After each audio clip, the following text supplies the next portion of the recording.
Okay. I'd like to call to order the Town of McCandless meeting of Town Council for January 23rd, 2023. If all of you could join us in the Pledge of Allegiance. I pledge allegiance to the flag of the United States of America and to the republic for which it stands, one nation, under God, indivisible, with liberty and justice for all. Thank you.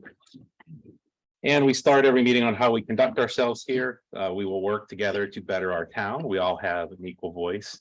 We may disagree, but we will do so with civility and respect, because in the end, we are all neighbors. First item of business, we have an open seat on council for Ward 1. We put stuff on our website. We got applicants, town council interviewed applicants, and we've chosen one. Dr. Roberts, would you like to make a motion? Thank you. I'd like to make a motion to appoint Mary Ann Eisenwright as Ward 1 representative to McCandless Town Council with a term to end December 31st, 2023. Second, Carolyn. Everyone in favor signify by saying aye. Aye. Any opposed? Okay, motion carries. Congratulations. Now.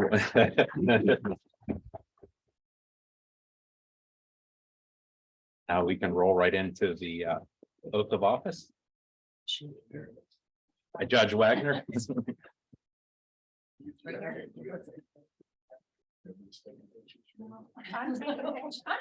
Yeah, we'll take it.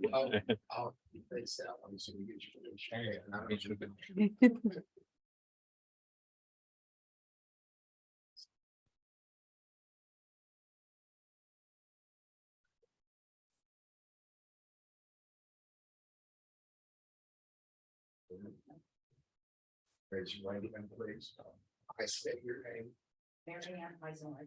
Do solemnly swear Yes, I solemnly swear that I will support, obey, and defend that I will support, obey, and defend the Constitution of the United States the Constitution of the United States and the Constitution of its Commonwealth, and the Constitution of this Commonwealth, and that I will discharge and that I will discharge the duties of my office the duties of my office with fidelity. with fidelity.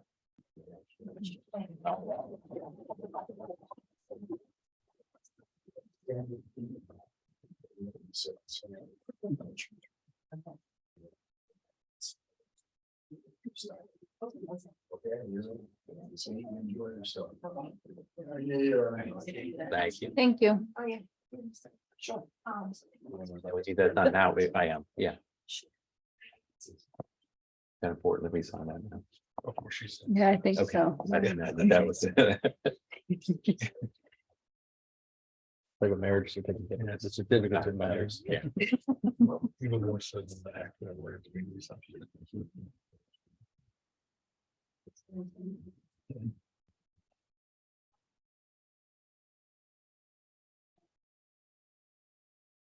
Who's his Mary Ann, welcome, town council. license plate? Bandito copy. Your seat right there on the end. We go. One, Number one. Number one. Mhm. Yeah. Bandito copy. There's more on office. Okay. Mary Ann, welcome. We will have several orientation sessions with leadership in town. So I know we're all sort of new. You haven't probably seen the agenda. You haven't planned anything. So it's okay if you just abstain from everything tonight, Okay, if that's okay with you. And then as the next week or two, we'll get you your laptop and everything and get you up to speed. okay, Okay, thank you. very good. Okay. Now for announcements, first thing we want to do is our new state rep, Representative Venkat is here. He met briefly with council just to introduce himself and his staff. We exchanged some ideas, and he's here just to say a few words before he has to move along to his next appointment. So, Thank Arvin, you, President Carl. My name is, check on here to the microphone. face this way? Then you'll be on camera. Okay, fair enough. Weird. My name's Arvin Benkett. For those who don't know, I'm your new state representative here in McCandless. I want to thank the town council for allowing me the opportunity to meet with all of you. My goal as a representative is to really be responsive to the community, and that starts with being accountable to the elected leadership here in McCandless. So thank you. A couple events that I wanted to highlight for you. This Thursday, I'll be hosting a policy hearing here at Town Hall in this room on the healthcare staffing shortage. I'm a physician, and so this has been an issue that I see very intimately affecting our community. And so hopefully we can find some solutions. This Sunday from 1 p.m. to 3 p.m., I will be holding my district office opening. It's at 9800B McKnight Road, Suite 130. When you're coming north on McKnight Road, you turn right on Pine Creek. It's the second office building on the right. We're on the ground floor. So I hope that everyone can stop by and meet my staff. Catherine Weiss from my staff is here.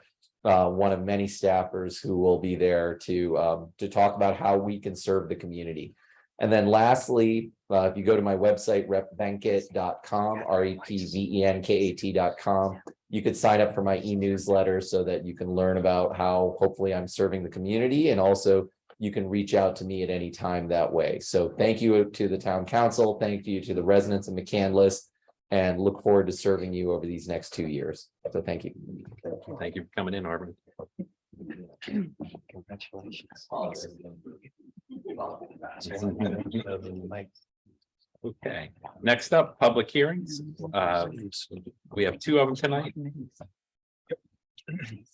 Okay, first up, I would like to call to order the public hearing on Condado Taco 30 LLC for the intermunicipal liquor license transfer of license number R-12452 to a new business establishment at 9036 St. Simon Way, Pittsburgh 15237.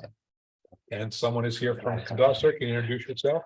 Good evening. My name is Mark Kozar. I'm with the law firm of Flaherty and O'Hara. Anytime on one of these meetings, I always like to plug our firm. Our sole area of practice is liquor licensing and liquor law. We do it throughout Pennsylvania and across the country.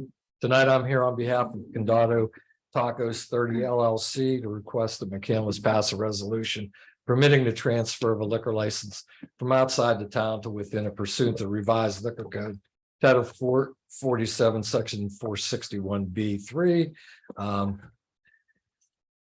Let me tell you a little bit of background about Condados. The first Condados was opened in 2014 in Columbus, Ohio. Since that time, the brand has grown to 40 restaurants in 7 states. All the Pennsylvania Condados are here in Western Pennsylvania. There's one downtown, one in Lawrenceville, one in East Liberty. I'm forgetting where the other one is, in Cranberry. This restaurant is going to go into the former IHOP. Condados is a family-friendly restaurant with a casual dining experience. Their menu features made-to-order tacos. You essentially get a little checklist, and you can check off what you want and how you want it. They have pre-made types of tacos. You can order a different type of taco, but I eat there very regularly. It's about 2.5 blocks from my office, so I'm a regular visitor to Condado. I was telling the person from Condados that here's with me tonight that Condado's got me through COVID because it was right down the street from my office. I would order to go to the pickup window and take it home with me at night. So I owe them a debt of gratitude.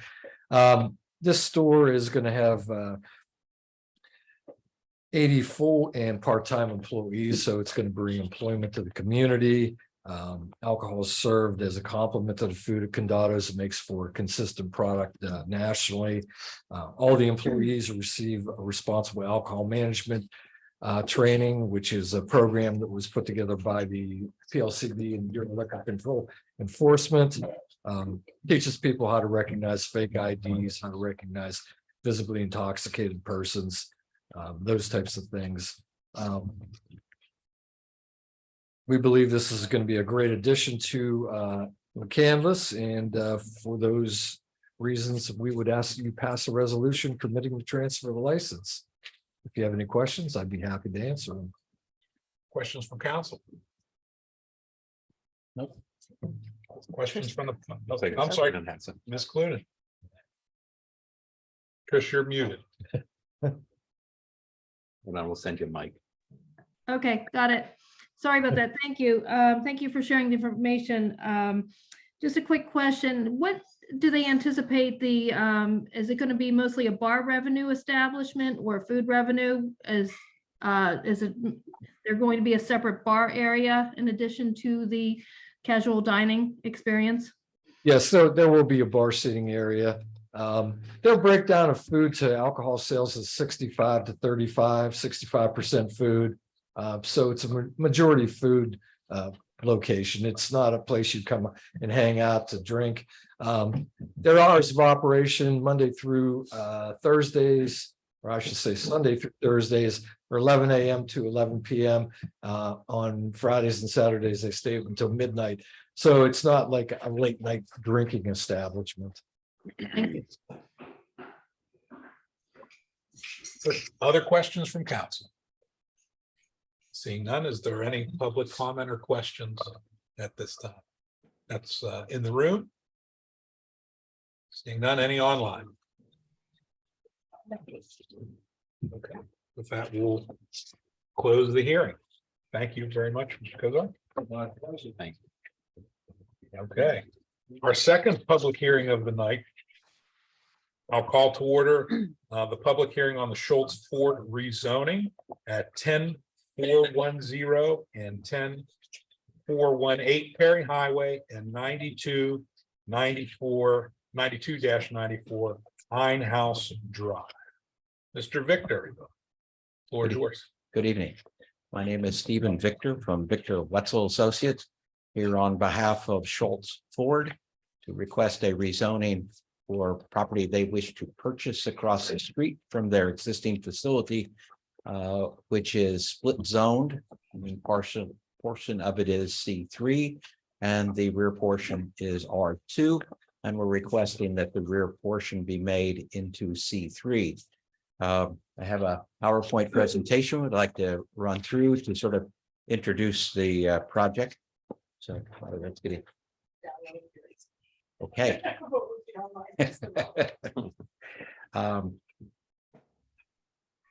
Part of our presentation tonight includes a presentation of a site plan.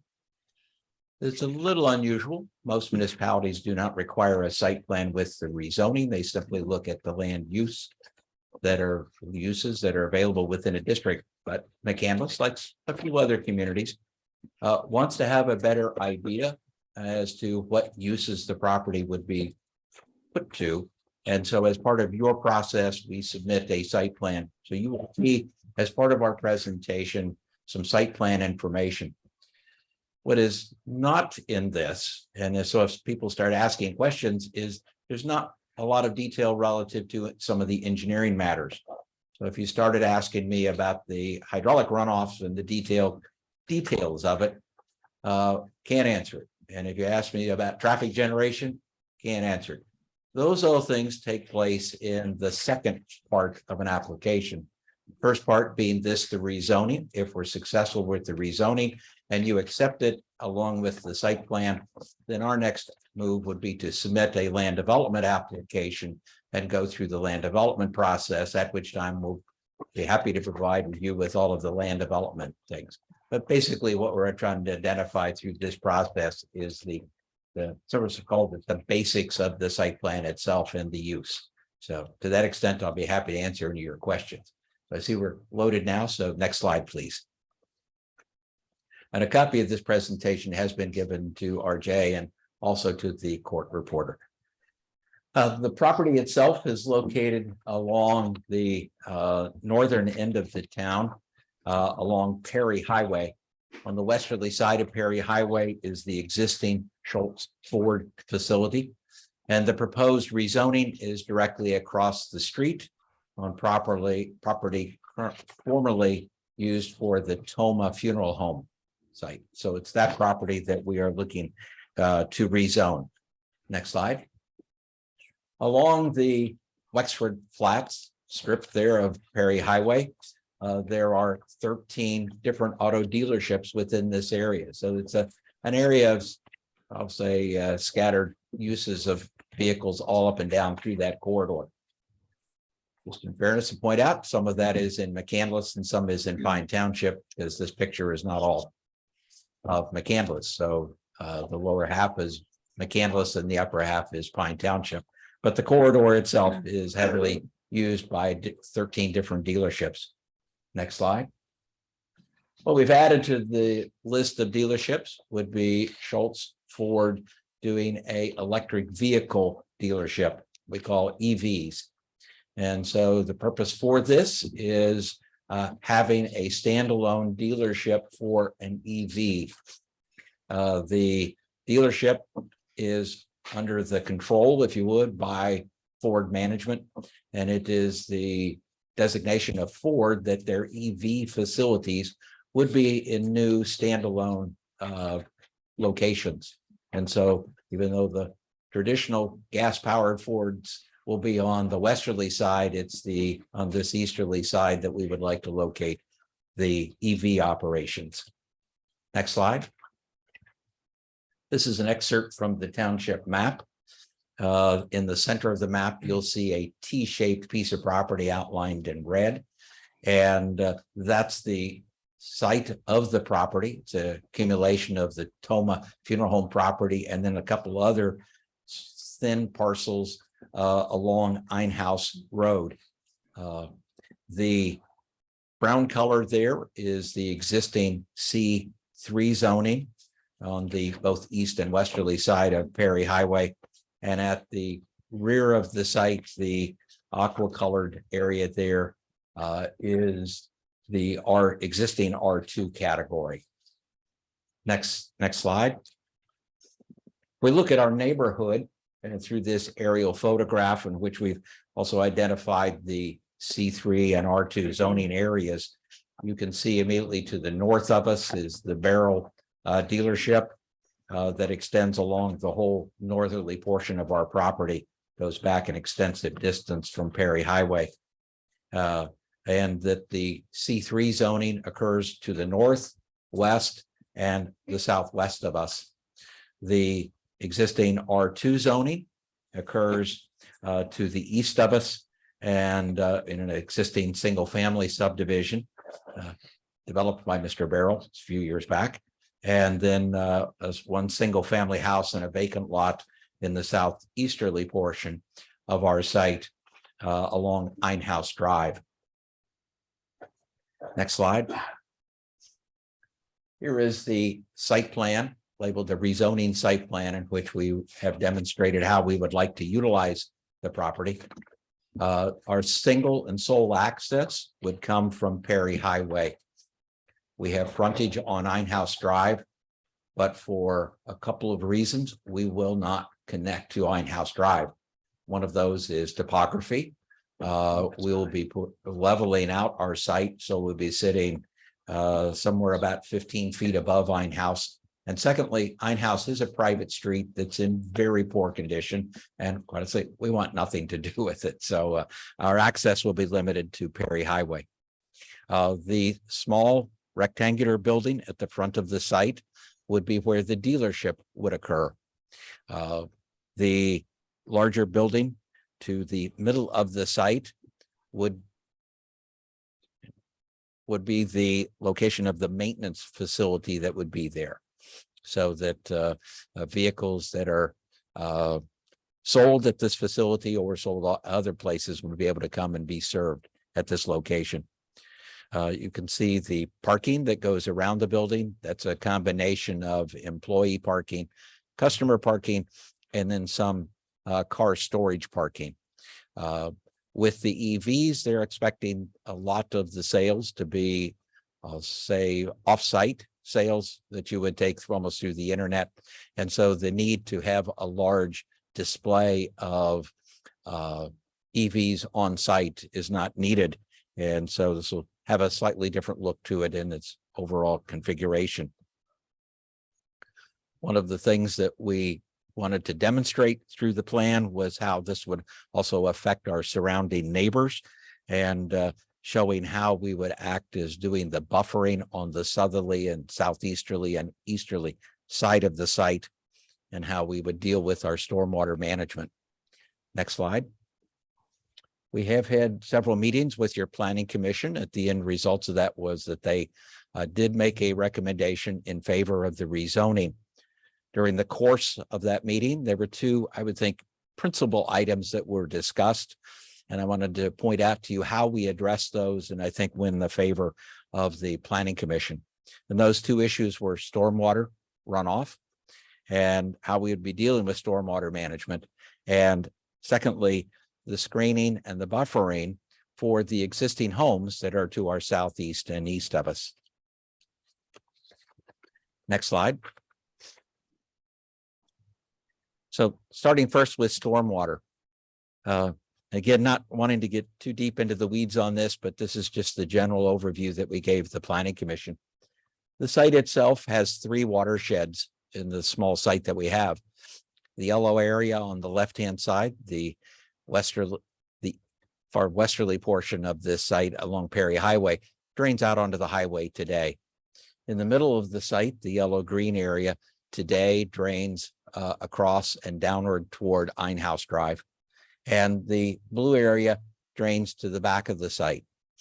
At the rear of the site, there is a channel that has been constructed, a ditch, if you would, that diverts the water to the north. Just immediately off our property, that ditch flows into a town-owned storm sewer system. When Mr. Barrel developed the subdivision and was also designing the storms for his expansion that he did commercially, he installed this storm sewer system in. So there's a large double inlet for us to discharge, and we are currently discharging our stormwater into that area. That water then flows via a town-owned pipe northerly to Ashley Court, takes a right-hand turn, goes down to the intersection, and then across the street into an existing detention facility. And next slide. I'm sorry. Oh, I'm sorry.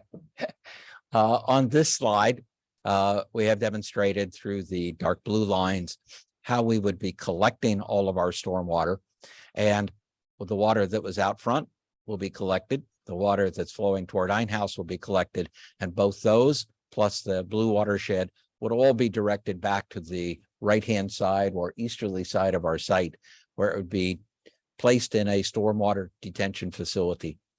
From that detention facility, we would then discharge out into that town system.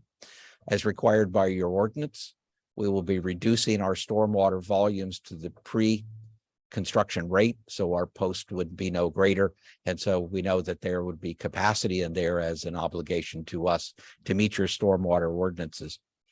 But we wanted to demonstrate by this that any perceived or potential impacts on Einhaus and the houses on Einhaus, would not be affected by the commercial development of this property, nor would those existing houses on Ashley, because we're able to do stormwater management and discharge it into a public system that is flowing out and away from those houses. Next slide.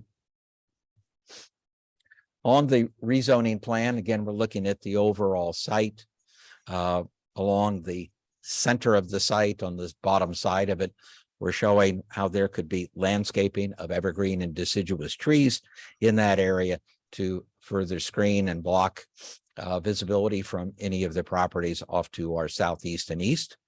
And then more importantly, how we would deal with the easterly end of our site. With that, if I could go to the next slide, because we can look at it in detail. You can see in the center of the side, our SWM stands for Storm Water Management Facility. So from there, we'll collect all of the runoff. And between that stormwater facility and our easterly property line, you'll see the yellow-green area there That's a stand of existing trees that are within that area. And we wanted to demonstrate here that those trees are there today. And then from those trees out to Perry Highway today is a large open field area. So we want to preserve those existing trees. It represents about 40 feet of the easterly side that would be preserved and not impacted by what we're doing here. But wanting to take it a step further, because we don't believe that just the existing deciduous trees that are there would be adequate to probably make the transition as we go from C3 to the R2. We have added to the buffer area between the stormwater management facility and our parking lot there a double row of evergreen trees. And then between the evergreen trees and the parking lot, we have added a stockade fence. So we have shown here, we think would be a very appropriate and extensive buffering that could take place as we transition from what we were proposing in RC3 to our R2 neighbors. Would also point out that the two houses just to the right of our property there, those two single family houses, sit approximately 25 feet lower than our site. So if I'm in their first floor or their second floor and look out my window, all I'm looking into is a hillside. So quite honestly, we probably didn't have to do any buffering, but we just wanted to take that extra care and, and attention to do the extensive buffering here between those two. Next slide. Here are the reasons we believe that the rezoning is appropriate. First, the depth of the C3 rezoning area is consistent with the abutting Barrel Honda property. So their extent of their depth off of Perry Highway, ours would be an equal amount. We believe that adequate buffers will be provided to the R2 properties to our east by the existing vegetation and the additional evergreen trees and fencing. The current R2 Toma property is landlocked by the existing C3. If you remember from that slide, C3 on the left, R2 on the right. The term split zoning was discussed many, many times at the Planning Commission level, that this property is balancing back and forth on a teeter-totter between the R2 and the C3. And the next point is the portion of the Toma property that's R2 is currently being used for some of Toma's C3 parking. So there's been some overlap of commercial uses already made on this property. And it's important to see what your zoning code and ordinances would do, and that you currently have a 100-foot setback separation for all buildings between a residential district, in this case the R2, and a commercial district, the C3. So where we have shown on our site where the two commercial buildings would be, that's where they must be to comply with your 100-foot setback requirements as the transitioning between the residential to commercial. Next slide, please. Brings us back to our current situation of where we have the C3 on the westerly portion of our site, the R2 on the easterly portion. And what we're requesting is that 2.46 acres of the today's R2 be rezoned to C3. Thank you. Questions? All right. Thank you, Mr. Victor. Any questions from council? I don't know if you Dr. can, Robbins. I don't know if you can answer it, maybe RJ. With this site and being that close on Perry, they say anything about sidewalks in front there? Well, it wasn't shown in the concept plan, but that doesn't mean that we void our right to enforce our ordinance. There's one there, right? There's one. Oh, well then, there is a sidewalk there already, it sounds like. I mean, right where they are? Yes. Okay,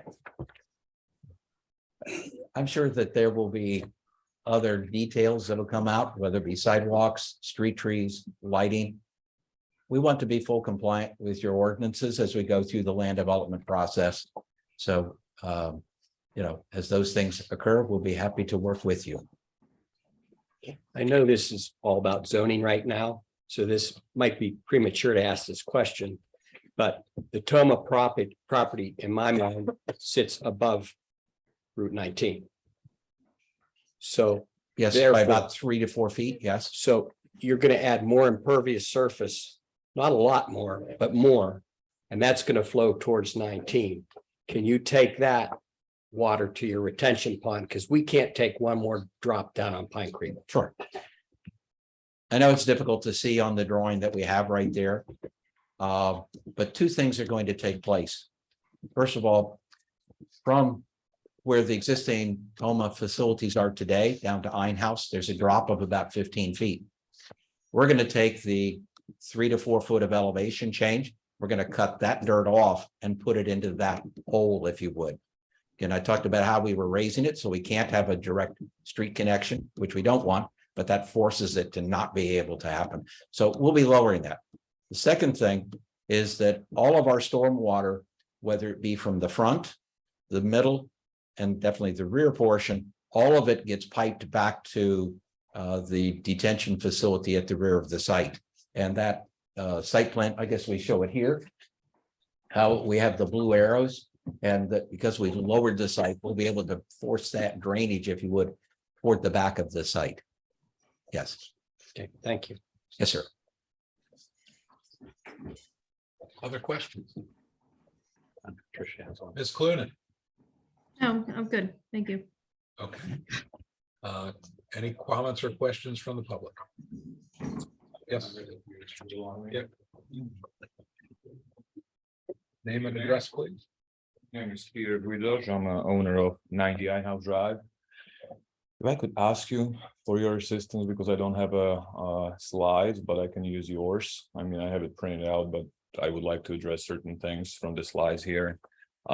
Especially since Mr. Victor came with no answer for the runoff, and then provided a whole bunch of answers that, from my perspective as a 90 Ein House, if you look to the southeast of this proposal, that house on the right bottom corner there, that would be us.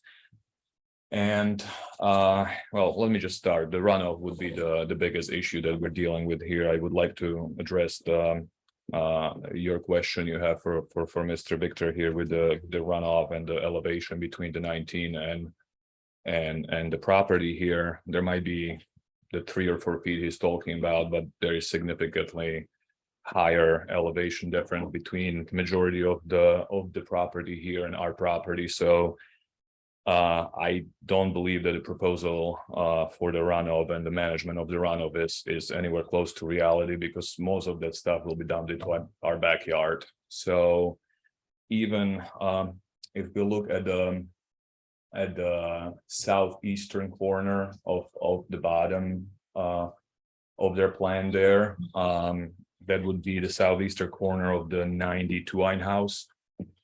That's where the blue arrows would be pointing north from there and then into the containment area there, or the detention facility. I would say there is probably 30-foot elevation between the bottom of that hill and the back of that property, and I am kind of in the middle of that. We already are having a runoff issues right now as we sit with all the permeable surfaces that there are now. 94 Ein House, they installed just a small residential French drain a couple of years ago and completely destroyed my driveway. I cannot even drive in and out. I'm getting, if you look where the house is located, I'm getting water from 19 running into my garage all the way to the bottom of the hill. Sometimes I have 2 or 3 feet of water sitting next to my driveway, and that is with just grass. So if we slap a big old parking lot in the middle of that, I don't believe that this proposal, as good as it sounds, is going to handle the amount of water that's going to be dumped right to the bottom of my driveway, especially when we're looking at the blue line from the very bottom all the way to the containment facility up top.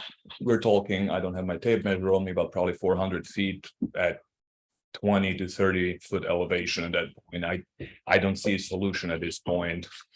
Maybe Mr. Victor has a solution that we haven't heard, but that I don't think that was properly addressed. So that would be number one issue that we're having here is the the runoff.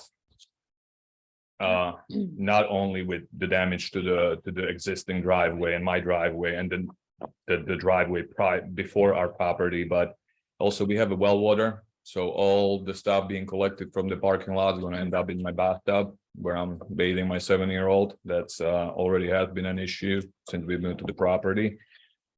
So as far as runoff, that's probably most of the issues, but I just feel like we need to dig a little deeper before we make any decisions or before you guys make any decisions. There is some other issues that I can see in the future when it comes to development or maybe the operation of the facility that's proposed. There is, we're talking about EV, so we do have some possible chemical pollution, with there is a lot of lithium in the batteries. I'm proponent of all green things and everything, but if I'm on the bottom of the hill where it's all being stored and it's running into my well, I'm not that excited. So more so, if we run this parking lot all the way back, there's going to be some light pollution as well. I already see big old lights coming from the Beryl property. If we bring them, 100 feet closer to my bedroom, it does make a difference. I had been in a car industry for about better part of a decade, so I know things that go on in facilities in service shops, and there's going to be light pollution. There's going to be sound pollution. I'm going to be hearing the sounds. Even though there is 100-foot ordinance, 100 feet is not that much. You can hear it, you can see it, and we don't know what's going to be getting into that ground over there. So I do have some reservations when it comes to the whole plan as far as the construction and then the operation of it. So I would like to have some of those addressed. How is the construction process going to be addressed as far as any pollution coming down into the water, into the land, into air. I have a 7-year-old running up in the backyard nonstop, and it worries me. So those I would like to hear addressed. And then aside from personal and kind of quality of life issues, I would like to see some sort of a study aside from the environmental studies. I would like to see some sort of study on impact on my property. Is there a timer? Okay, I guess next meeting for the second part of that, unless I can go through it real quick. I don't know if there's any exceptions. No, I don't know. all right. Well, thank you very much. I appreciate it. Thank you. Thank you, sir. Sir, I'm sorry, the court reporter just needs to tell them your name. Thank you. RJ, is this house in the lower right? Yes. Yeah, okay, that's what I thought. Yeah, I was just trying to get oriented. Any other comments from the members of the public in the room? Any comments from members of the public on Zoom?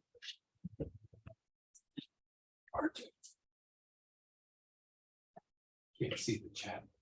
Can't see the chat. Oh, because I. I think there is. Sharing my apologies. I think there is one comment perhaps, that they Yeah. didn't say where they wanted to speak on the agenda. It's like I think Mr. Mr. Caliendo. I'm saying it's now. Through Mr. Heckman's, yeah. I'm just gonna send the mic request.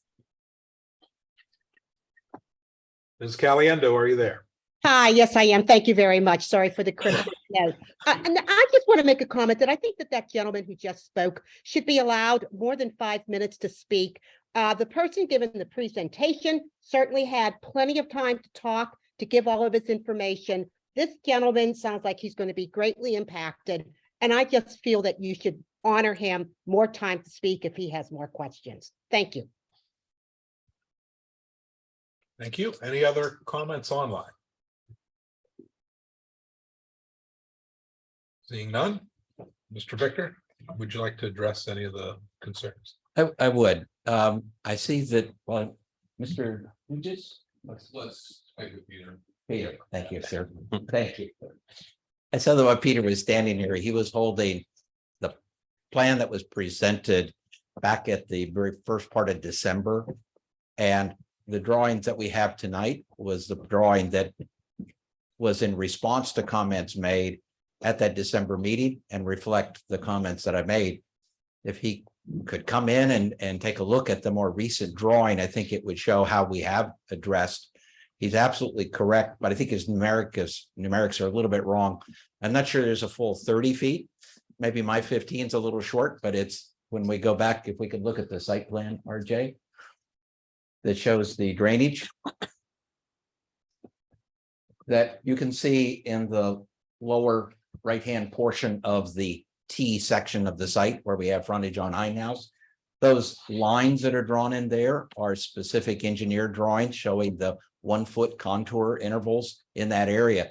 And so, Peter, what we've done is we've raised that site from all the cut that we did above. We've raised that, you know, if it is truly 30 feet, we've raised it 30 feet, whatever it is, so that we could get drainage back to the detention facility. Because he's absolutely right. If we didn't do that, there's no way we could carry that water from Hindhouse back up into that area. And so I think we have looked at that. As to the any runoff that's going to his property, what is going to happen is that when we pave that area and we put in our curb, the curb will collect all of our water and be able to then put it into our catch basins and take it away from him. Again, those are stormwater issues that we can specifically demonstrate at the time of a land development application if we go to step 2. Just as with his lighting, we did discuss that at the Planning Commission, that this rear portion is not going to be an area that would be used for sales purposes. And if you would look at car dealerships, it's usually in the sales area where dealers have a very high lighting volume. We will not have that need within that area. It is simply for security purposes. So we can demonstrate at the time of the land development how we can use house side shields, dark sky lighting that I think will be comfortable for everyone, including Peter, for that. And we would take that on as a challenge that we think we can positively address when given the chance with the rezoning. Okay. Anything further from council? Anything further? No, thank you Okay. very much. All right, Appreciate it. then we will close the hearing at this point, and we'll move on the agenda. The vote on this, RJ, correct me if I'm wrong, is the next meeting or 2 meetings? Yes. Yeah. So it'll be the second meeting in February. The meeting in February, which is the second meeting. Right. So about a month from now. It's 27. 27. Yeah. So there's plenty of opportunity to express your concerns to council or to the administrative staff. Just addressing Peter. I think that's the best way to do it. So even though your 5 minutes was up, you still have 30 plus days to, raise your concerns with this group. Okay. Steve, I would like to say one more thing. Yes, sir. Mr. Victor and I actually had a discussion about this, and I told you then, and I'm going to stay with it. In order for me to give you a yes, you have to appease Peter. But we fully recognize that, first of all, to you as a town, we have an obligation to manage our stormwater. And that means we can't run water off where it's not running today. That's easy for us to solve. We've already demonstrated that.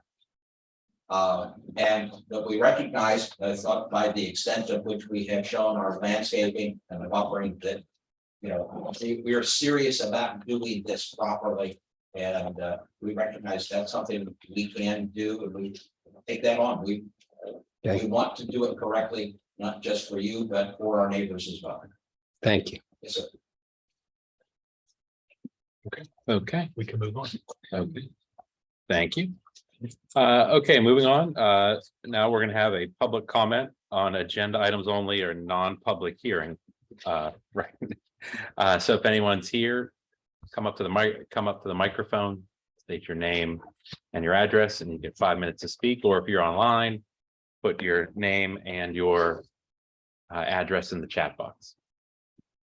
Don't see anybody here and don't see anybody online. Okay. Moving on. Okay, the January 9th meeting minutes were included in everyone's packet. Does anybody have any comments or revisions to that? Seeing none. I'll make a motion to approve the following minutes of the meeting of town council minutes, January 9th, 2023. Second. Second, Dr. Rapa. Everyone in favor signify by saying aye. Aye. Any opposed? Okay. Motion carries. Next are the reports of our committees. Mr. Casey, can you take us through the Administration and Finance Committee report? Delighted to.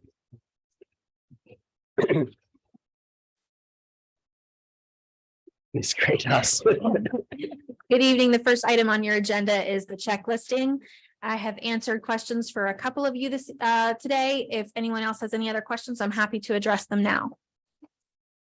Sir, Mr. Victor, and can you guys, if you're gonna check, that's fine. You get to step out. Just It's picking you up. yeah, it's picking you up on the microphone and stuff. So thank you.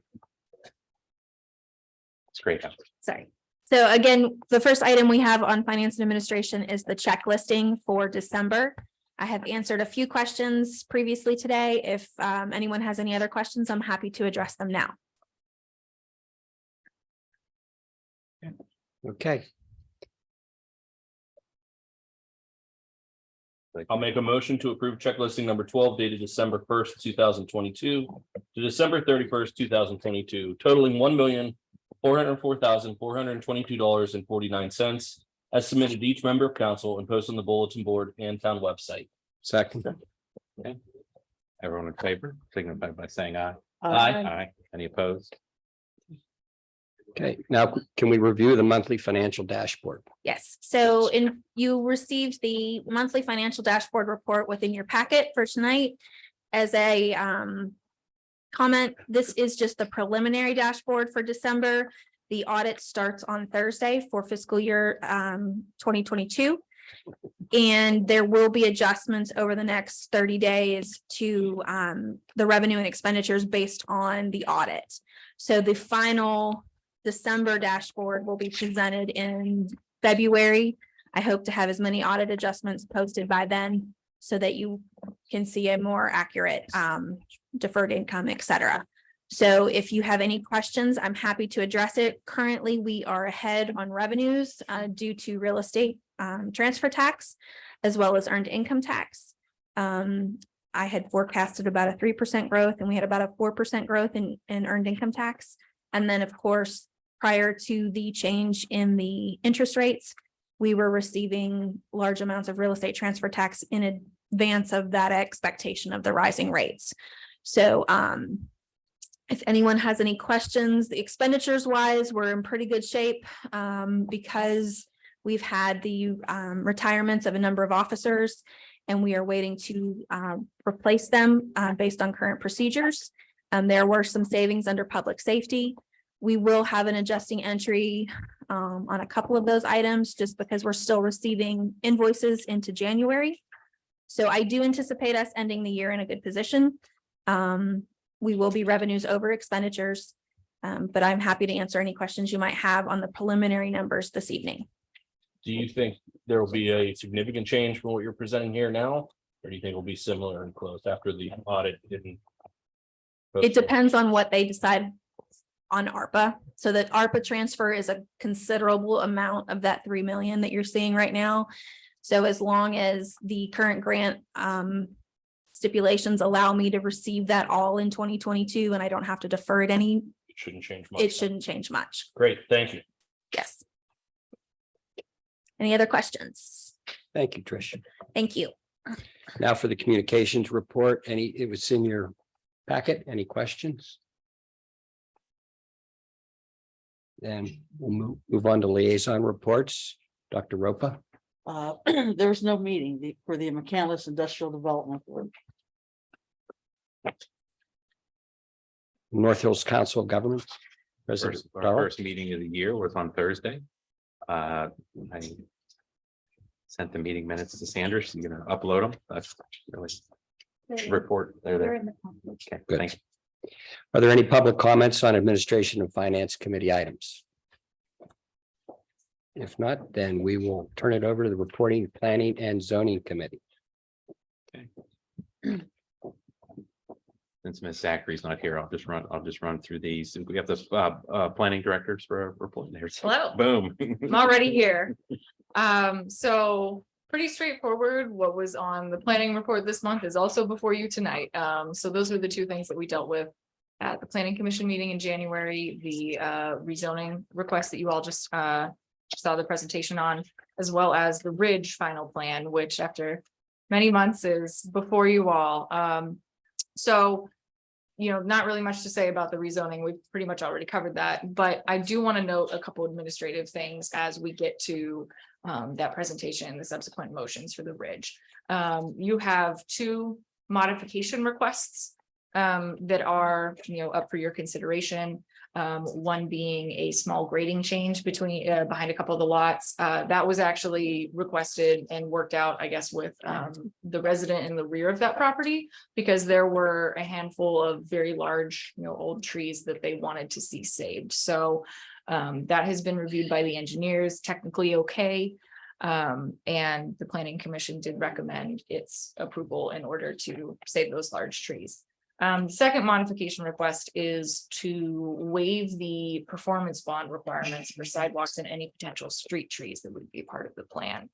The developer's reasoning, and I'm sure Mr. Victor, when we get to that presentation, he will explain in detail, but the stated reason is due to the length of the project. They did not want to bond those items because they come at the end after the lots are done. You know, staff recommendation was that's still typical. We require that of everyone, even though all projects flow that way. So the planning commission did not recommend that modification request for approval. And again, this is all in the staff report, but I did just want to call them out because normally when they're pretty basic technical things, we kind of just cook them into the motion. But since there were, you know, different recommendations from the planning commission, we separated them out into each individual motion. There are also, you know, all of our standard conditions, should the plan be approved, you know, having to get all the third-party permits, any remaining technical comments of the engineer's letter, all of those are included in the staff report, but the planning commission had two other conditions that they requested you all consider. So we can talk more about that when we get there. But they're listed in the staff report and should be specifically discussed and dealt with at the time that the motion is made. Last thing about that, on the agenda, I mistakenly wrote that the staff report was dated January 18th. It is the 16th. So if anybody is making that motion, please make that change on your agenda and read the right date. My bad. If anyone has any questions about the development applications, like I said, they're both, you know, being presented here, but I'm happy to answer them at this stage. Okay. So just the last item that we've had on the report for several months, the standing, you know, zoning saldo modernization update.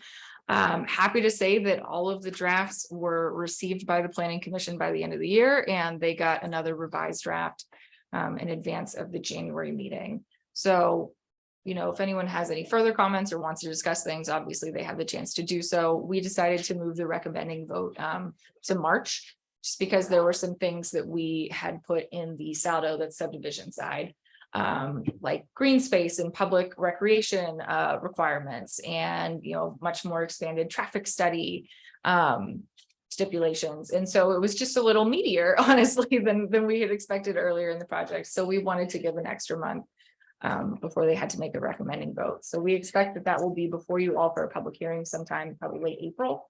But in the meantime, as soon as we get to the open house, which is scheduled for February 16th, that's a Thursday, 4 to 8 p.m. here. We are hoping that we can post that draft to the public, and of course, you all can check it out. There may be some tweaks between that and what the planning commission eventually makes a vote on, but you know, we're anticipating pretty minor at that point. Once we've got that out there, it's, you know, relatively like this is the copy that they're going to be expressing an opinion on. So really excited. It's been a really busy year. About 300 pages of code reading and editing under my belt since when we started.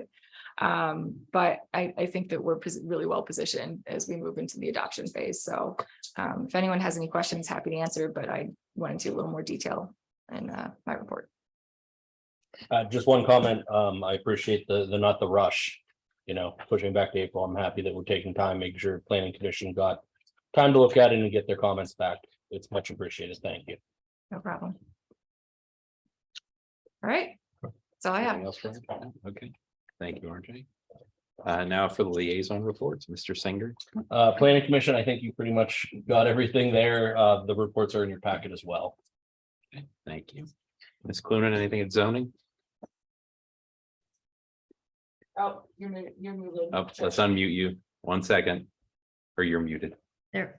Sorry about that. Yes, reports will be available as soon as they're approved by the zoning board members. There is a meeting this week and it is a full agenda. If anybody's interested in learning more about zoning, it should be an interesting meeting. Crash course. Yeah, all right. Little teaser there. Anything from Ms. Clunin? Yeah, anything from Ms. Clunin? Nope. Okay. Thank you, Ms. Clunin. Now, is there any public comment from those in the room or those online for anything related to planning and zoning?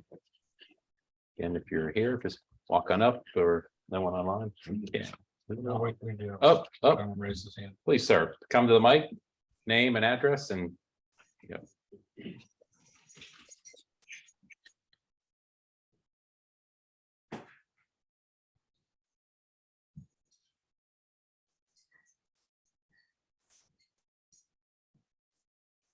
My name is Gary Lederer, 70 Sarver Lane, Wexford 15090. I don't know if I'm ahead of the step ahead here. I'm talking about the ridge plan on the backside. Should I wait till after that's or on the next page? The ridge plan is. okay now. Yeah, All right, you're well, good, sir. I've been here a few times commenting on the runoff from the ridge plan. Same problem that Pete was talking about earlier. From the runoff from this land up at Toma Funeral Home.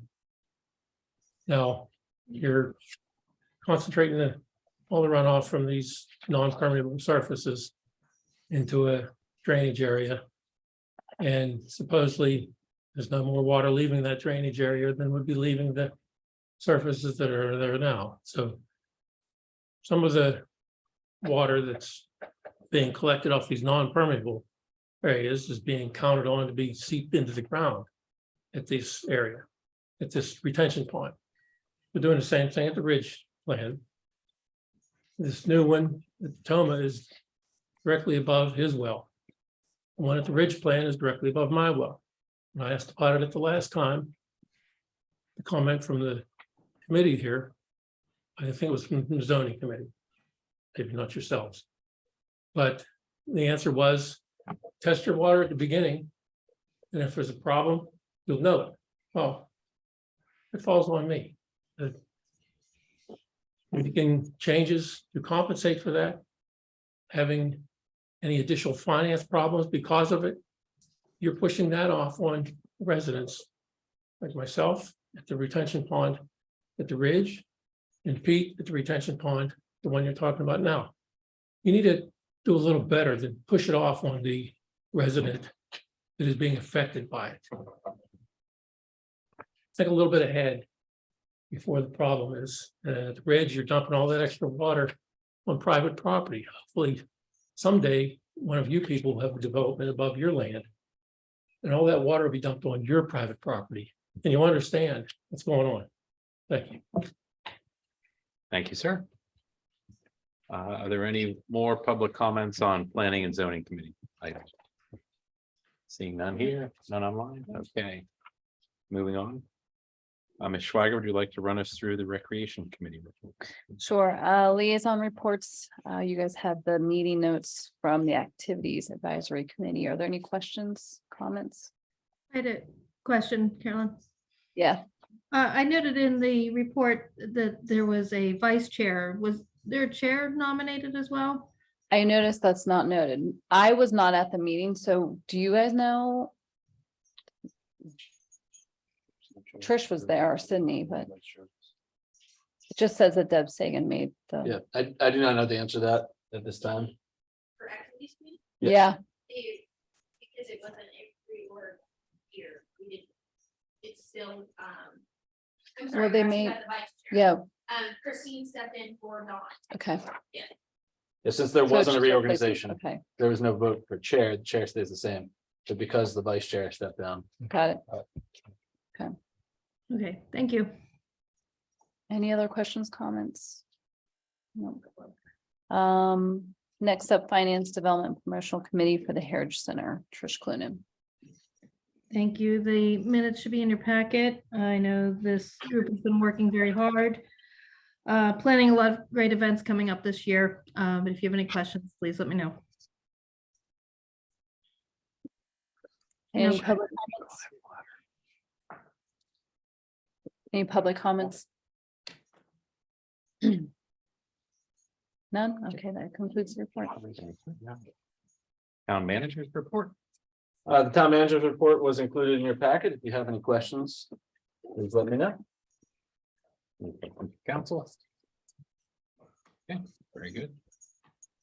Town attorney's report, but I know what you're gonna say. Same thing. Mine was in the packet, but whatever we talk about is probably better in executive session. I'm happy to chat with anybody about that.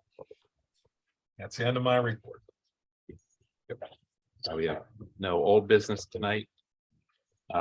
First new business item. We have to approve the items purchased over a certain dollar amount.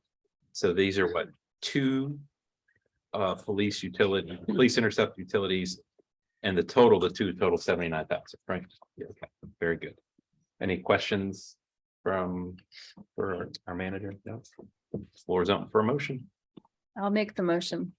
Motion to approve the purchase of 2 police interceptor utility vehicles for the police department at a cost of $79,198 from Jim Shorkey Ford through CoStar's contract number 13-E22-239. Second. Second document.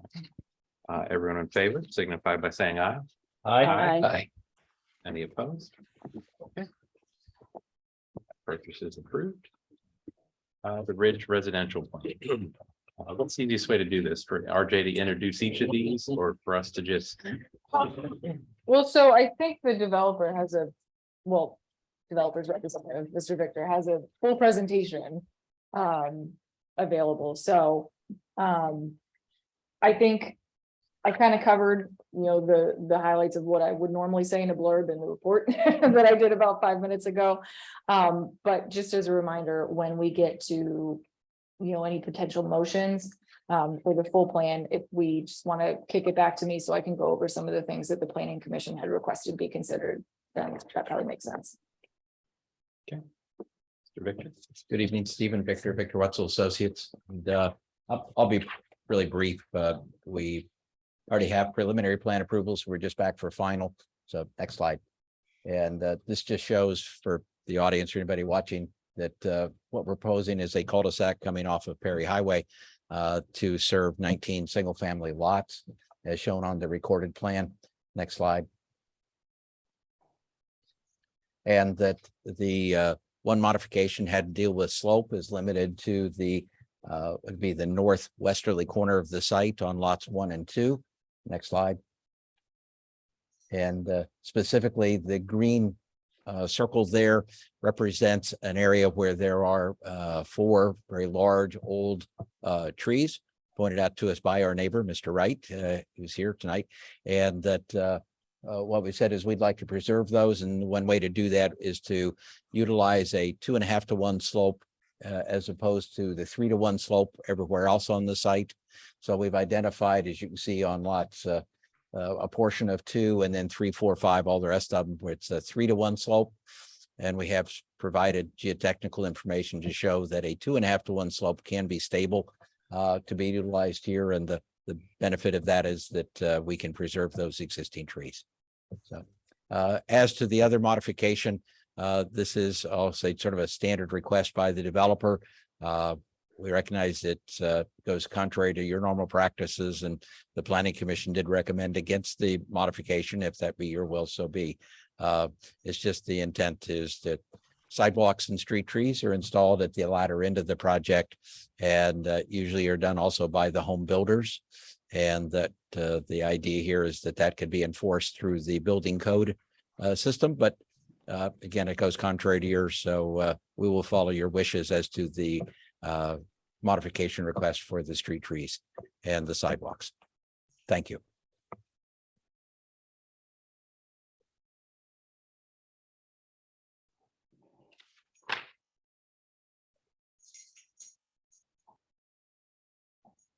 Give us the real brief rundown on that. Yeah, so Like I this said- is the motion that is related to the 2.5 grading that was shown on, I think it was your last slide there.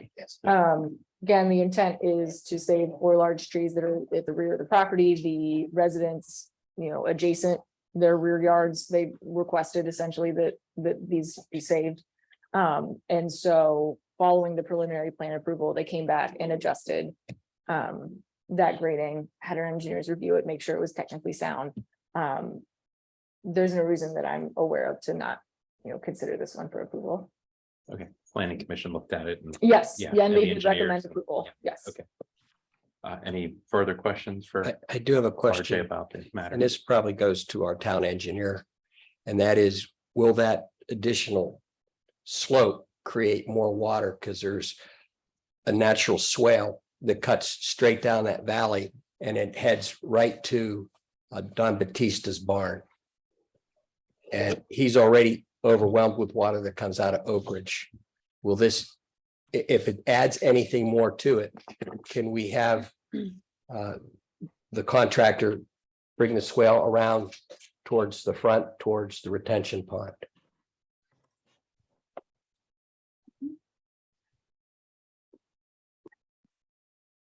Good evening, members of council.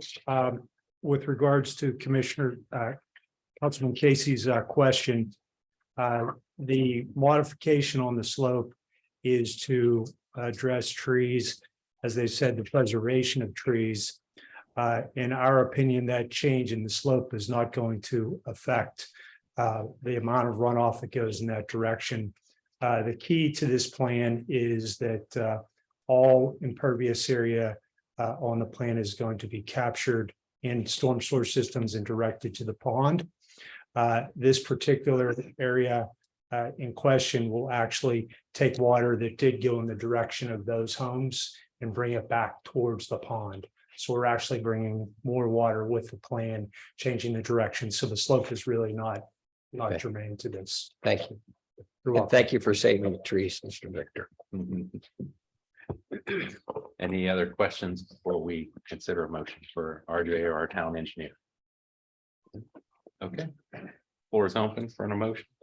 I'll make a motion to approve modification request number 1 to allow a fill slope of 2.5 to 1 in a limited area behind lots 1 and 2, as shown on the plans, in order to save 4 large trees at the rear of property. If granted, the approval is conditioned upon full plan approval being obtained.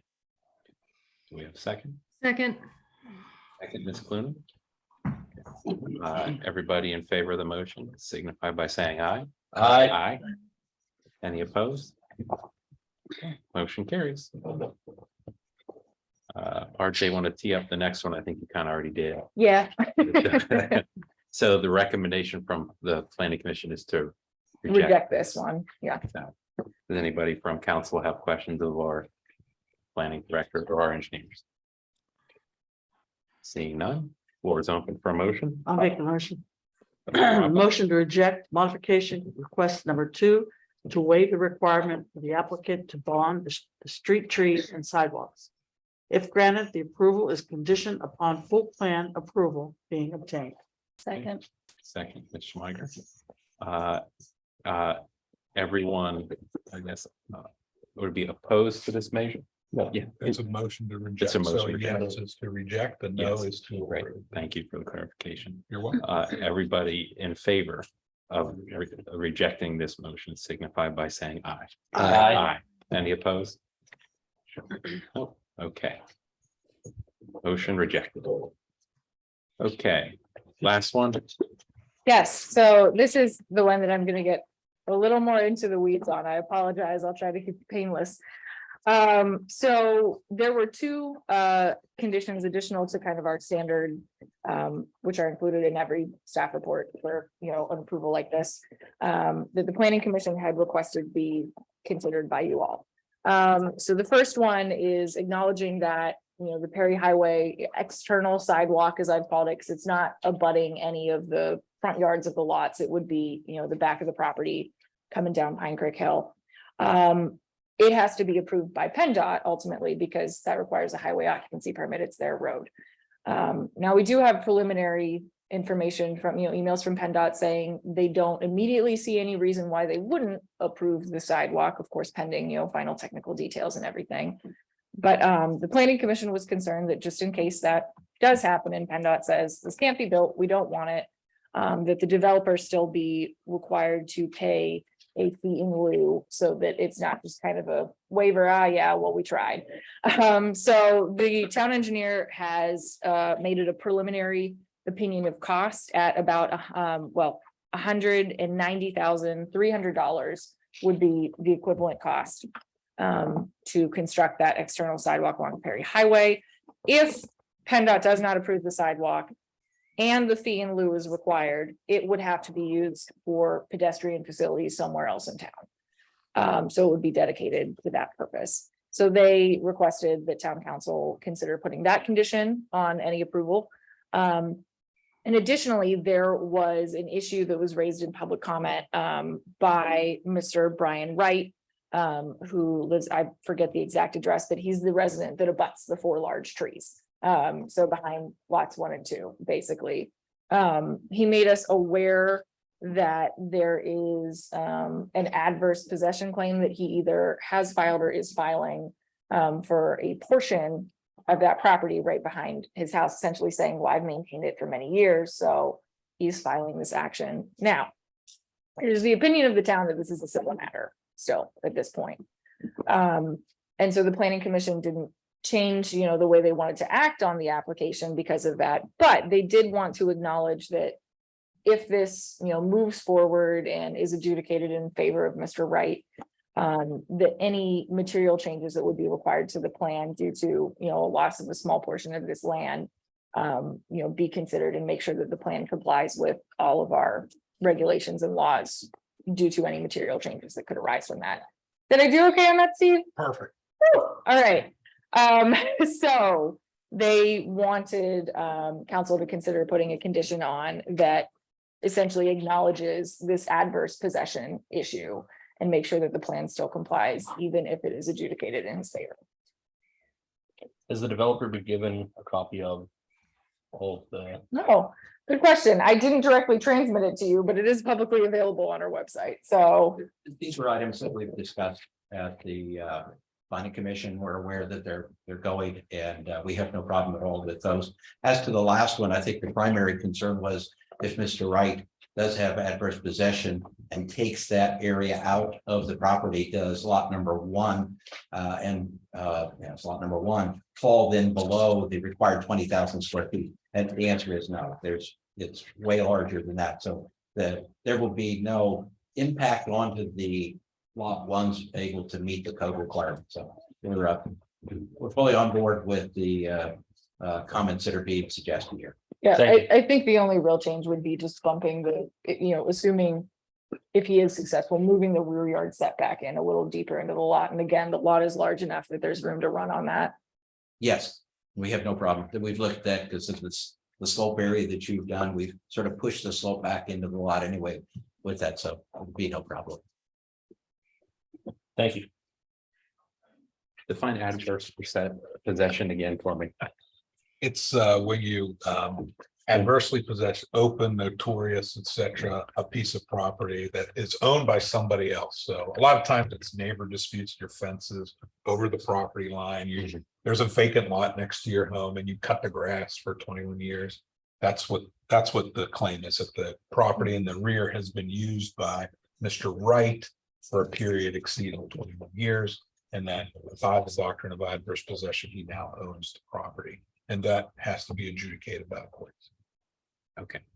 So if either or both of these conditions are if council's intent is to include them in approval, then I would just ask that whoever makes the motion say that this includes both the conditions requested by the planning commission as well as the standard conditions noted in the staff report. So the other Steve? condition is the 190K for the Yes, in lieu of fee in lieu of. Is that what you got? but only if the HOP is not approved. I wanted to take that one step further. Yes. The two parties could agree to not adjudicate. They could just say, yes, you have that property. You absolutely could. Yep. So as I understand it, Mr. Marwa is going to sell the property to your developer. So that developer can make that call. And will he make that call?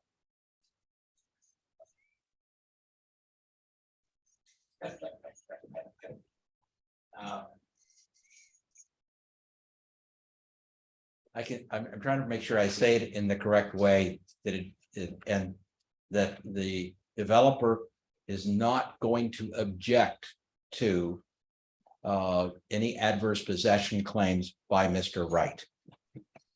So to the extent that he has those rights, he should claim them against Mr. Marwa, who's the owner of record, we're the Yes. owner by contract, and we are making no objection to his case.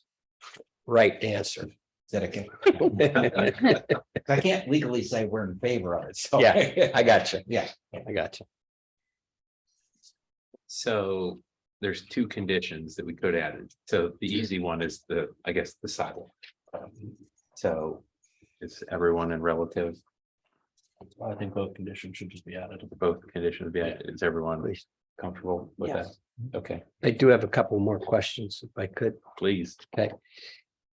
I don't know whether the intention was to cover the sidewalk in the zoning comment. The proposed development must address requirements for the recreational areas. Is that a separate item? Is this, You mean? so if so, how much, it doesn't define an amount. Yeah, so it's based on, and I'd have to look at the code to know the exact dollar amount, but it's set in there. I want to say maybe it's 400 per unit. Your options as a developer are either to provide a set amount of square footage per unit or to pay a fee in lieu per unit, rather than, make a playground or a trail or something like that on the development. And this is something that's being looked at in great detail in, the new code. But most developers at this time choose to pay the fee in lieu. So one way or another, they need to address it, but I anticipate the fee in lieu is the way that they're gonna go. I believe our application has already stated that in the Yeah. narrative, so. Okay. we are- that- As long as that- We understand we will be paying a fee in lieu of recreation on site. And we typically charge that, I believe, when the building permits are pulled. It's been a little while since we've had one, but I believe that's how we do that. And the other question relative to that kind is the sidewalks. He's coming in at 190,300. And our sidewalk, which is half the distance up at the flats, is over $400,000, like 460,000. Well, we have our engineers who put together the preliminary cost opinion, but I can guess that maybe some things that were included in there are right-of-way acquisition, moving of utilities, utility poles. Those are the types of things that tend to push the cost. Well, I up just for want to a make sure we're not project like undersizing this value. We have prepared the estimate, and the sidewalk as depicted on the plans can be constructed normally with no special issues. There's some grading involved, but it's typical sidewalk construction. We see the biggest issue is traffic control along the road to actually complete the construction. So again, our base number is 173,000. I'm sure Mr. Zakaitis would probably say that he could vote for half of that.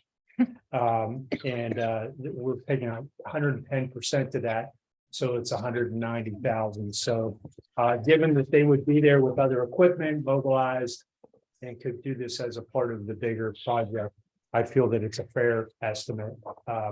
Our town projects are done with prevailing wage rates. This estimate is based upon normal construction costs you would see for development. Is it how about a wall? You're gonna have to put a retaining There's wall. no retaining wall involved. That's been eliminated. You might as well stand there. Ask these questions. Are Sure. going to come to you too. I noticed that they have a highway occupancy permit. Did they get one also for Westview Water? Because I understand the main for Westview Water is in the middle of Route 19 up by Longview. Yeah, so third party utility connections, they're a part of their, that's a part of their responsibility. We don't usually monitor that. They take care of that afterwards. They've given us service availability letters that Westview can service the project, and now it's up to them to figure out how to get the line in. So Now, a lot of those people on the hill are on well water. Will those people be afforded the opportunity to get Westview Water? And can they afford the people down on Sarver Road even that opportunity? They will have that opportunity because it will be a Westview Water line. And so when we put it in front of them, there is no obligation to make them tap into it. Under law, if it's a sewer, that's a different thing, but as water, it isn't. But if they choose to tap in, they just have to go and write a tap in fee to the authority upstairs. Yes. And last question, are you going to drill under Route 19 to get the sewage through? Yes. Yes, there will be a boring, and that permit, as well as the water line we referred to a minute ago, all would be controlled under a highway occupancy permit. Okay, thank you. Yes, sir. Thanks, Ken. Any further questions for our planning director or our town engineer? Okay. And then RJ, this is the one that's the January 16th, not the 18th. Yes. Thank you. It's a rare typo for me. I don't know if you noticed that one, but it's my own report. Should have dated it right. I think there's only one person that can make this motion. Before you make the motion, okay. I do want to pass these out to everybody, so everybody has a copy to take a look at this. Okay. I will honor our manager's opinion to not put this up on the screen. What? I received this notice and I was asked to read this from the Ingomar Franklin Park Little League Association. They're asking for stringent runoff requirements. They say the flooding is more frequent and destructive than ever. So they're requesting more stringent retention ponds on this piece of property. These depict some flooding that occurs down in Vestal Field. You can see the floodwaters go all the way up to the very top of the outfield fence. It's just pictures of the. And the, here, let me pass this out.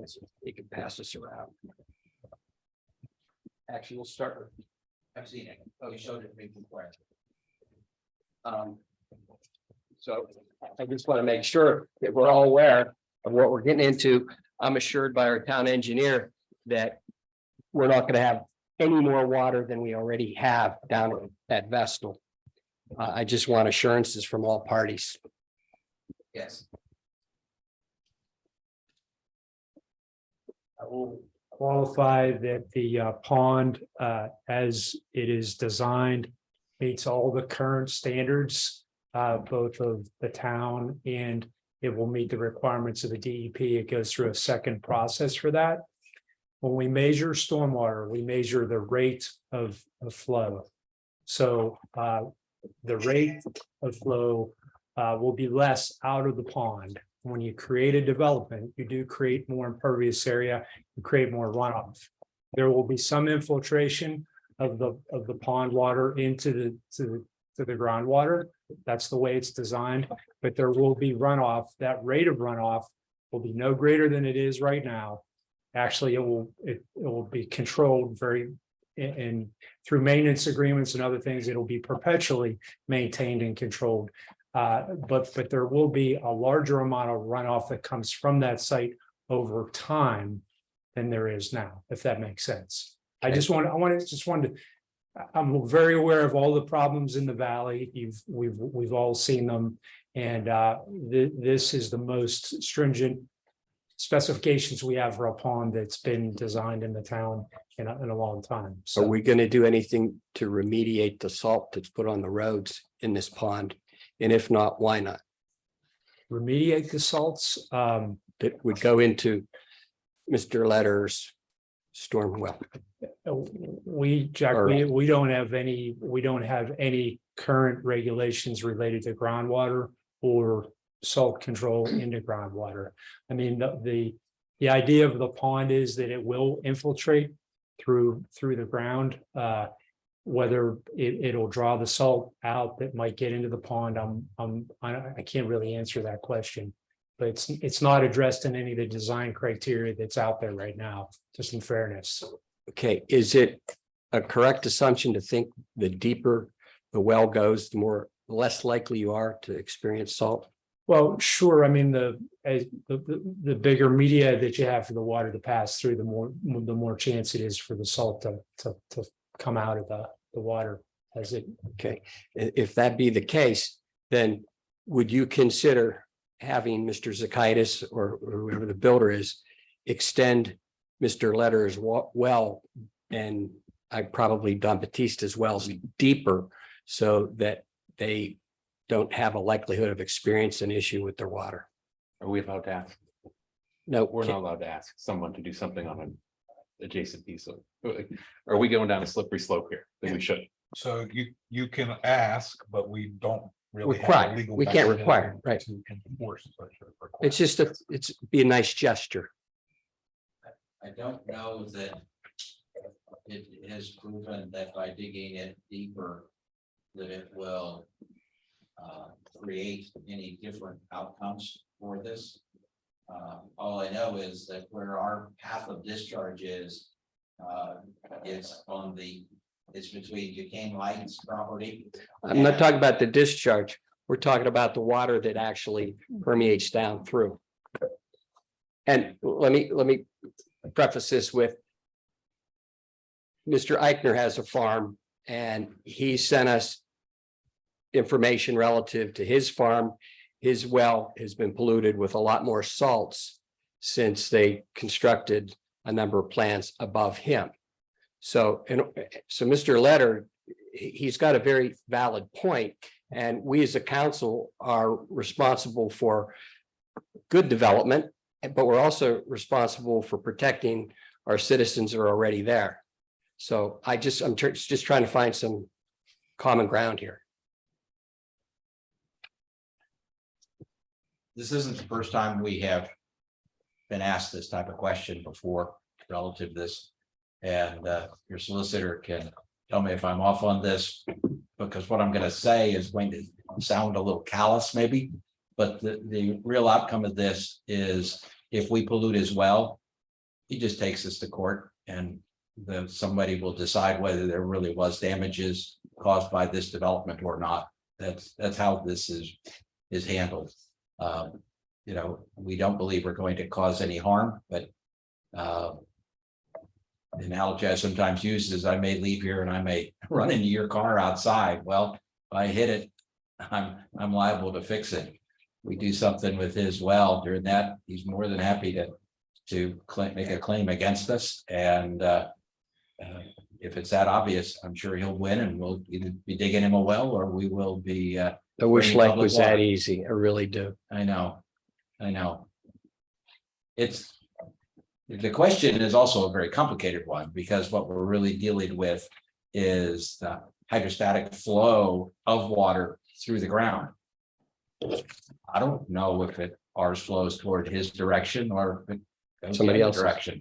Would you be interested in putting a filter on the retention pond you intend to build? Jack, are we getting off I the think- subject here? No. Aren't we looking to get an approval? Well, If you don't like it, you're gonna vote no. but But I want him to, We're asking for Consider. things. well, we're at the end of the line here. Yeah, we're at the end of the line and we're asking for things that we might not even have the right to ask for. We always have the right to ask. You can't force it. So yeah, there is a water quality feature to the bottom of the basin, so it does have a filter media in it. Okay. So it does have some protection. You could possibly look at doing something more with that as we open it up and get into construction and see where various things are. Just an ask. Yep, that's something, the reason I was asking was that oftentimes the detention facilities, there is a filtration system that's built into the bottom of those just to meet water quality standards. Sounds like we're proposing that. So sounds like an item that we could work with Gateway on during that construction process to make sure that it is properly done or ways to enhance it. Thank you. Yes, sir. I have Wait, two one more more. question. She has- Go ahead. Marianne has a question. I'm brand new. So take it for what it's worth. I might even be confused. The gentleman who is concerned about his property. And then you said public water is gonna come by. Is that right? Did I hear No, that that's right? actually a different Our location. water doesn't go anywhere. Is that two different plants? Yes, Okay. I'll explain. Sorry. Yeah, our plan doesn't go near him. He's concerned that we won't properly control the runoff. And if we didn't have the controls that Geyser mentioned, where we're picking up all of the water, directing it over to our basin, then yes, some of our water would be running off onto his property as it does so today. But we're gonna divert that water around the site and take it over to our detention facility. I was just trying to see if there was public water Oh, there's public water on Route 19. that he could. Oh, get. no, there isn't. No, there isn't. That's what I was referring to. Yeah. They're gonna run the line right down 19 past 4 houses that are on, They were the houses I was thinking of. yeah, Yeah. Yeah. well, today. So I guess I was. it gives them thinking an if you could opportunity to Tap pick up. into public water for him, it would solve everything. Yeah, Yeah, there is one on 19 at this point in time. Okay. it's a fair distance from his place to, but anyhow. Okay, Thank the you. other thing is, Thank you. I would like to put in here, no blasting. Because they actually blasted in Oak Ridge, 100 yards. Kitty corner from where they're building, and they also blasted below the hill where the retention pond is. So I want to make sure that the contractor doesn't do any blasting in the area. Is that a, Town ordinance doesn't permit blasting, okay? so that's already taken care of. And the neighborhood is asked that we have no construction vehicles allowed to pass through Oak Ridge, Hillcrest, Longview, or Forest View roads. And if they are, we want the roads bonded. Yes. Understood. Is that a condition or is that, Yes. that's one of the, I so, would put it in. Thanks. Yeah, yeah, so wait, is everyone? I'm still good. Comfortable? I'm done. Jason's writing it all Yeah. down. I got it. So Are we the ready for third- this one? The third condition is the construction traffic. I got it. Is everyone comfortable with that? Yeah. Go before I forget this. Motion to approve the motion to approve the final subdivision land development application for the Ridge residential plan submitted by the Ridge Pittsburgh LP located on Perry Highway, block lot 1071-E-251, comma, 1071E-272 and 1071-J-253. Contingent upon all items being addressed as identified in the planning and development staff report dated January 16th, 2023, and town engineers review letter dated January 19th, 2023. Also, we will make sure that if the sidewalk along Perry Highway as shown in the plans is not approved by PennDOT, the developer must pay a fee in lieu of $190,300 to be used for construction of pedestrian facilities elsewhere in the town. The amount is the town engineer's opinion of preliminary cost of the construction for the sidewalk. The plan must comply with all regulations and laws, including but not limited to the issues of adverse possession as raised by Mr. Brian Wright at the Town Planning Commission meeting. In addition, there'll be a contingents of no construction traffic in any of the Oak Ridge Plan residential streets. Oak Ridge and adjacent plan. Oak Ridge and adjacent plan. Or if it should occur that the roads must be bonded. They will be, if it must occur, the roads will be bonded. Easy enough. We have a second. Second. Dr. Rapa. Okay. Everyone in favor of the motion and the three conditions signify by saying aye. Aye. Aye. Anyone opposed? Me? One opposition? Yes. Okay. Roll call. We need roll call for that. Start with, So what do you just go one, This way, two, yeah. yeah, you just go one, so. Councilman Casey? Say, Sorry, one. Yep, sorry, one. Yeah, Mary Ann. Abstain. Councilman Casey, No. Councilman Singer, Yay. Councilwoman Rappa, Yay. Councilwoman Schweiger, Aye. Councilman Councilwoman Clunin, Yay. Council President Taro. Yay for me. Motion passes. 5-1-1. Yeah. Thank you very much. Very good. Steve, Okay. I'll get you that letter probably by the end of the week. I can get it paid within 15, response within 15. All right, I think the rest of this housekeeping stuff, item C, as we've done many times before, the performance bond, releasing that. Everything has looked like it was done by the town engineer in the letter. Do I have a motion, I'll make a motion. please?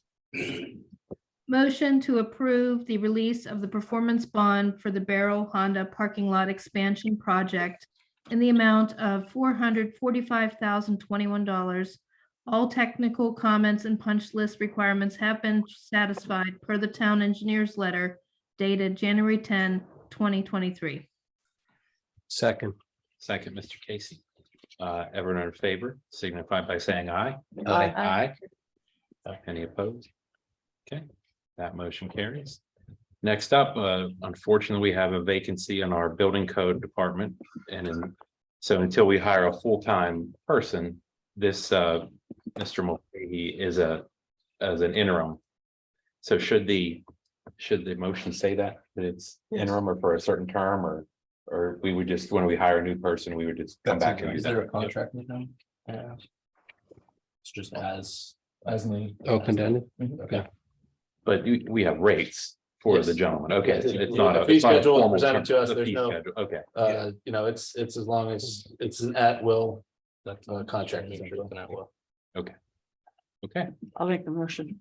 Dr. Roberts. Motion Second. to appoint Ron Mulcahy with Municipal Code Enforcement Incorporated as the building code official for the town effective immediately. Second. Second, Mr. Casey. Everyone in favor, signify by saying aye. Aye. Aye. Any opposed?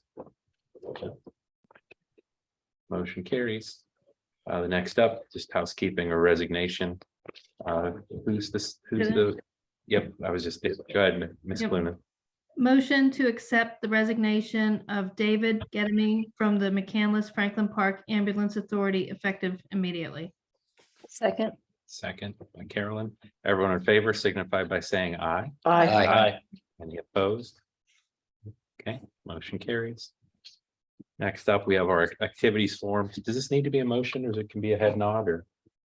I'll make a motion to accept Oh, the you're gonna do- project form Okay, submitted looks like we're doing. by the Activity Advisory Committee for a Treasures in the Trunk event scheduled for May 20th, 2023. Second. Okay, any discussion before we vote? Seeing none, everyone in favor, signify by saying aye. Aye. Aye. By the time we figured that out, it's easier just to. Boom. What's this one here, Brian? This was a discussion of town ordinance 1206, which is also in section 139.06 in the town of McCown code. Councilman Casey had brought to the attention of the administration that we had some rules in there regarding elected political activity and also appointed political activity or community activity. If you're an employee and if you're permitted to run for office outside of McCandless. So our charter is very clear that you cannot do any political activity within McCandless as an employee of the town. We also had a separate ordinance that said you couldn't do any political activity outside. And there is at least one employee that has asked that he could be appointed to another local municipalities board to complete a seat. And our opinion of this is that due to this ordinance, we cannot. And Councilman Casey just wanted to bring it to everyone's attention and see if we wanted to explore any options of changing that ordinance in the future. So it would be for one of our employees that it would be allowable for them to hold elected or appointed offices. They could serve on a commission or Planning commission, planning commission. zoning hearing board, anything with that along with also sitting on an elected, and it currently doesn't allow that. it currently does not. Okay. before we have spend some money with our attorney, what's everyone think? Is that something reasonable or? Good question. Could you search Yep. somewhere else Yeah. if you? No, he's working lived here. Oh, He's work working. here. He's Oh, okay. hourly employee. They want to serve on their local board. So, Ms. Clunin, I was just curious what the standard practices in most local municipalities. good question. I can say that as a home rule municipality, McCandless is able to set rules, and this would be one of those rules that you're able to set that other communities typically don't wade into. There are some rules around police officers, et cetera, or certain folks holding roadmaster positions elsewhere, but this is really a home rule charter community issue. So you don't see this in class 1, class 2 townships and stuff like that. No, there's usually nothing on the books about that. I mean, a lot of times there's an informal, hey, A policy or any something. objection, right? Like, you know, sometimes you may have a concern if the community is next door, or, you know, there could be some overlap or concerns. I get that. But nothing on the books that says you can't absolutely serve in any capacity. And that's basically what our ordinance says. It goes a little bit further than the charter. The charter only deals with the town, meaning if an employee of the town can't participate politically in the town. The ordinance takes it a step further and says employees basically can't participate or hold office or appointed office anywhere where they live. Just basically where they live. So basically it makes all staff apolitical across the spectrum, or like, at least that's how I interpret it. That's what it's intended to do. So basically, if someone serves on our road crew, someone's employed on our road crew, they can't hold office or appointed office if they live in whatever. Correct. West Ear. Absolutely. Or whatever. That's right. Yeah, but think about this as if you're employed, okay, and you want to hold a council seat over here and your employer says, no, you can't do that. It's sort of the same thing. Yeah, there's reasons when there's sort of a conflict of interest or there's money involved, but when it gets to that layer, I don't know, what's everybody. Is there a way to, I mean, this is welcome to expanding government. Could you make it that it's a case by case basis that has to be approved by council? Yes, you could, if you want that responsibility. I'm just throwing it out there. I mean, you want alternatives, there's an alternative. Yeah, that's something that we all could discuss over Maybe, time. maybe it'd be good to throw this into a subcommittee and have them take a little bit more of a look at it. I think there's other possibilities to look at. Yeah, I'm not disagreeing. What I would hate to form another committee just for this. Well, I know, what but- might be a good one to handle it. Why don't we just let our, whatever, what about just the staff? How about this? Steve, would you have a recommendation?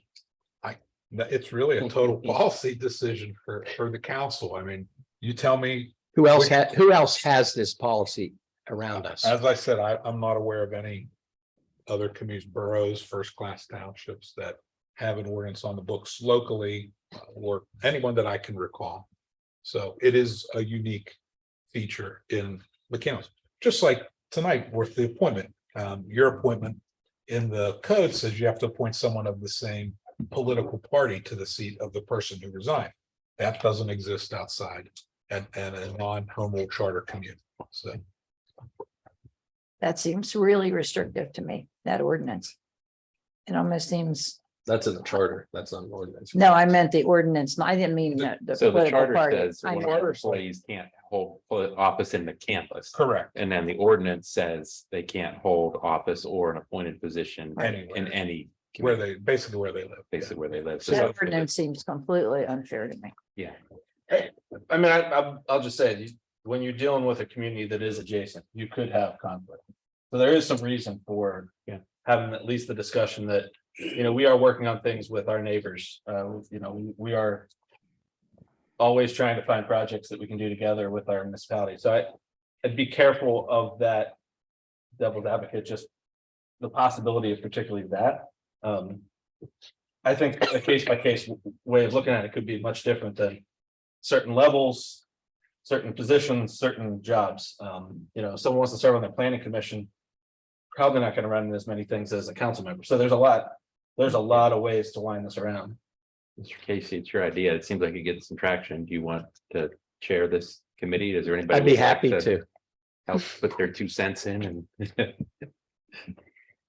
It could be a committee of one. What about, would anybody, what the HR director, maybe Sydney would add, who could add additional perspective from the solicitor? I'll be on. if Yeah. you'd like me to, yeah. I think the Yeah, solicitor, the town manager, and Mr. Casey That would works. be a great. Yeah, maybe in the Group yeah, to the next figure this couple- one out. Next couple meetings, you guys just have a. Here's option A, B, C, here's the pros and cons of each, and then we can. Sounds like a plan. Consensus here, and then Steve could go to the work. Can we of make the- a motion to table this until further information? Well, It's it already- wasn't a motion, it's so it just wasn't discussion. So. You need to table. But All right. Okay. We have a path there. Okay, we have some housekeeping stuff to do for the Condado Taco. Yeah, so one last thing, the taco application has to be decided in 45 days, and that's from the date of the application being received. Which was, I believe, December 15th. So council will need to consider that tonight. So I would ask that someone make a motion to add a motion around the liquor license transfer to the agenda. I will make a motion to amend the agenda to add a motion regarding the liquor license transfer for Candido Taco. And I'll drink to that. I mean, I'll second that. So everyone in favor of that motion signify by saying aye. Aye. Okay, so now it's on the agenda. Now it is on the agenda, and I'll read the motion, and someone can make it and second it. And then Brian will post the updated agenda within 24 hours. So it would be a motion to approve a resolution to permit the intermunicipal liquor license transfer to Condado Taco 30 LLC. So moved. Second. Everyone in favor signify by saying aye. Aye. Okay, any opposed? No. Okay. Margarita's for everybody. Okay, that's very good. So we're having our first meeting. There you go. Last but not least, is there any public comment on non-agenda items from those here with us or those online? Seeing none, meeting adjourned. Thanks, everybody. See, well, I think they're less than that. Oh, the- Well, I'm not gonna be done first.